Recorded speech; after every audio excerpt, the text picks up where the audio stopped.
Hello and welcome to our show. We are live from Studio 415. On today's show, you'll hear how residents to vote to build a new elementary school.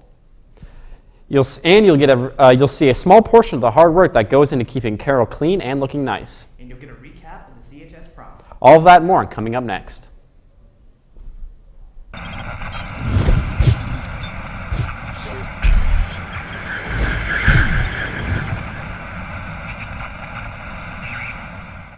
Welcome to Studio 415. I'm Ben James. And I'm Tristan Thainon. Built in 2008, Wiltberger Elementary was the solution to rising student enrollment in the NACS district.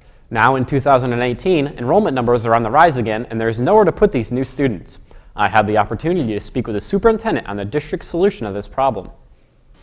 In the last decade since Eel River Elementary was built, over 500 new elementary school students have been added to the district. With no new increase in accommodations for these students, there is nowhere to put them. A referendum is currently being voted on in the community whether or not to build a new elementary school somewhere in the district. This legislation would allow the NACS administration to build a brand new elementary school located somewhere in the district. The district has not yet determined where the new elementary school will officially be located. They are currently in the process of talking with local landowners about the possibility of buying their land. In a perfect world, it'll be somewhere between Coldwater Road and Lima Road, probably north of Hathaway Road because that's where the predominance of the new growth is. We are working with a couple different landowners to try to finalize a deal. As soon as we finalize a deal, we will make that announcement. Dr. Himsel hopes that the land will be finalized before the referendum comes out, but it is likely that it will not. This is because the current landowners are making sure that the referendum is approved by the community before they sell their land. If the district's first choice does not work out, then they are prepared with a plan B.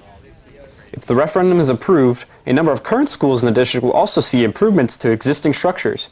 Perry Hill, Hickory Center, Arcola, and Oakview will all have their main offices or entrances renovated, with Oakview also having its office area relocated and more classroom space created. Along with those improvements, each school in the district will also receive safety and efficiency upgrades to deal with unforeseen emergencies, such as if a boiler were to fail.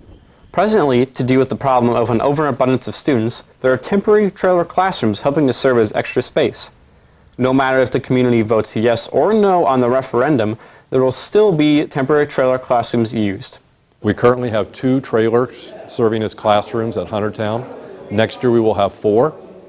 If we do not pass the referendum, we could have as many as 8, possibly up to 16 trailer classrooms, not only at Huntertown but also at Eel River, Cedar Canyon, Oakview, and Perry Hill. However, these temporary classrooms are not cheap.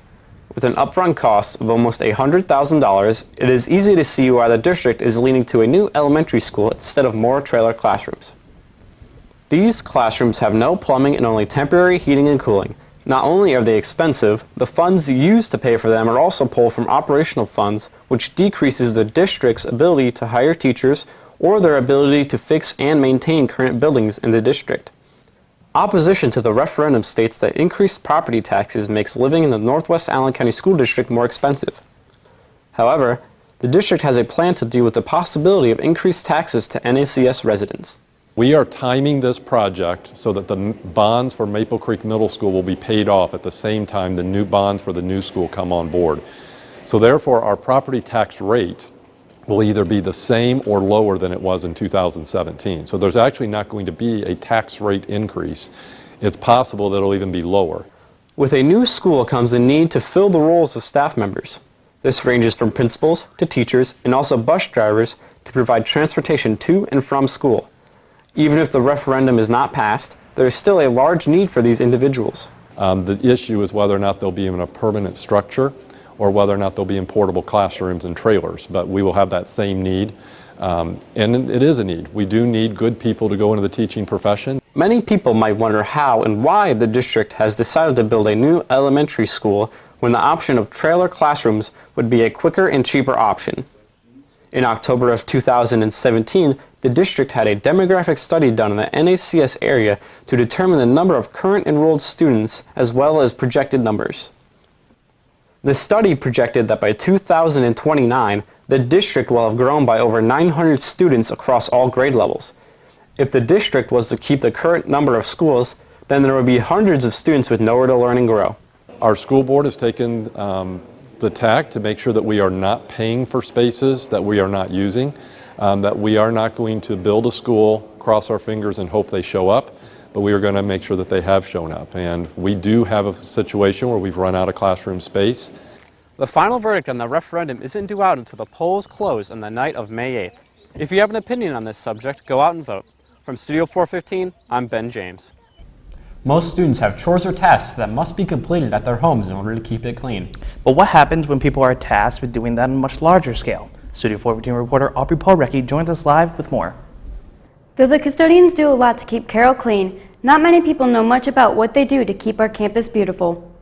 With over 100 acres and around 150 classrooms in the high school, the daily cleaning of these facilities is typically very laborious. There are around 20 custodial staff members throughout the year divided amongst the 10, 12, and freshman buildings, all of whom dedicate their time year-round to keeping the school running, even giving up seasonal breaks that students and staff typically have in order to maintain the campus. Along with cleaning the classrooms and hallways, many of the custodians are the first people called upon to repair machines, lights, and anything else that needs to be fixed in the school. Head of custodial staff Shane Kennedy says that the custodians must know how to accomplish a wide variety of tasks in order to complete their job. In their areas, they're responsible pretty much for everything. I mean, they're the first person, they're, from the dumping of the trash, cleaning the floors, pretty much everything. That's what they're responsible for, to fixing lights, anything that they can fix, they fix. Carroll also has 3 custodians who take care of the landscaping and daily upkeep of the grounds.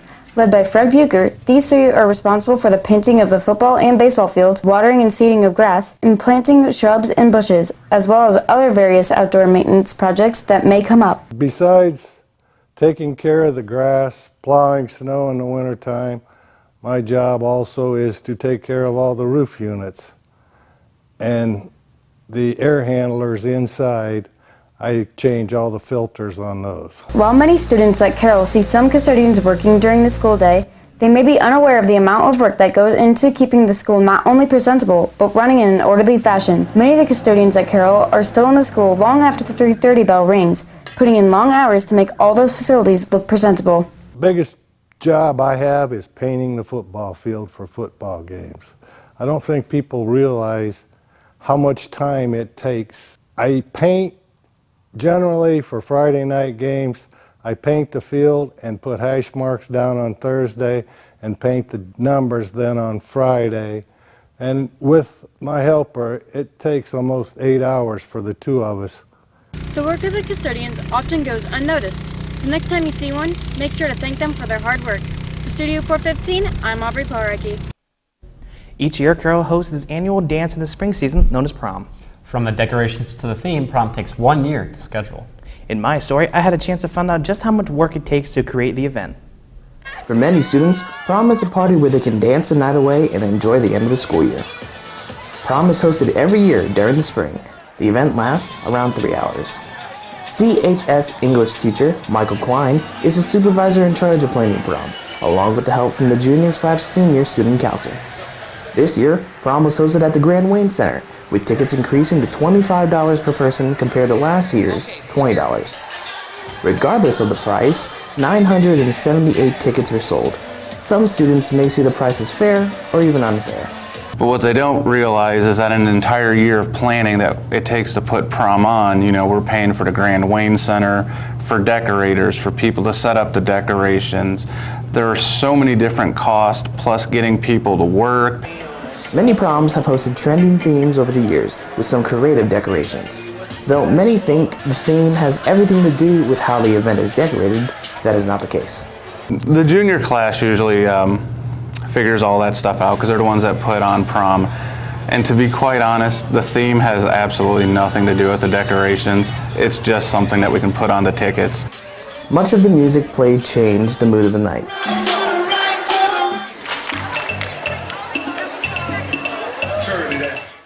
Some students thought that the music played wasn't the best, while others enjoyed it.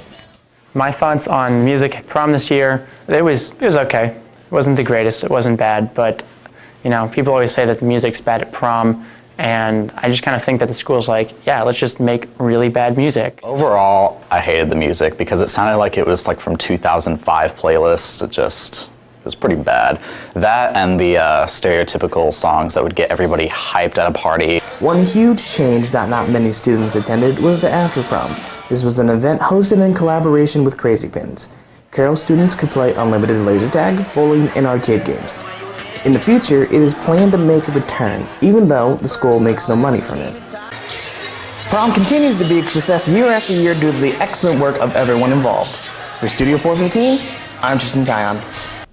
When many people think of advanced placement classes to take, chemistry is usually the one passed over the most due to its rigorous workload and demanding requirements. However, there are a handful of students that still choose to take on the challenges the class has to offer. Studio 415 reporter Adam Spieth joins us live in the studio with the story. I had the opportunity to see for myself all the work that goes into running the class and speak to those that chose to take it. AP Chemistry is a challenging and demanding course that requires a lot of attention to detail, self-control, and a high level of maturity in order to succeed. The class is very small and meets during first period every day and before school on most Thursdays. A big portion of the class consists of tests, note-taking, various assessments of knowledge, and extensive lab work. As with any other AP class, tests and labs are the largest portion of the grade, whereas homework is hardly weighted in the gradebook at all. Student Megan Tarleton tells us about some of the class's struggles. The topics that we cover in AP Chem are a lot harder than we cover in Honors Chem or regular Chem because we go really in-depth. We're at a college level instead of high school level. One of the things that comes with having to take an AP class is a lot of prerequisites. The teacher of the class, Pam Bell, states that in the past you had to have at least been in honors chemistry during or prior to taking AP Chem. However, this past year that changed. If you are an excellent Chem 1 student who is ready to go into pre-calc trig, you can get into AP Chemistry, but you will have a lot of extra catch-up work to do. Although most students will tell you that the class is very difficult, they will also tell you that the relationship that is built in that class between the teachers and between the students is much stronger than that of other classes that you might take at Carroll, largely in part because they spend so much time together. They not only meet outside of school for schoolwork, but they also plan other fun activities outside of school, such as an organized breakfast and dinner out. We're around each other for many hours a day, and before school and after school and even during school still.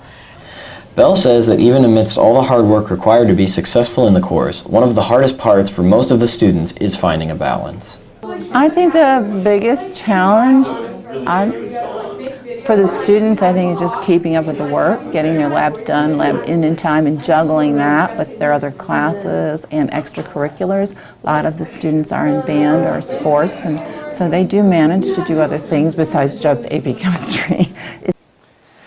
Bell restates that even though the class is challenging and requires a lot of hard work, the knowledge and friendships you gain from the class are both more than worth it. For Studio 415, I'm Adam Spieth.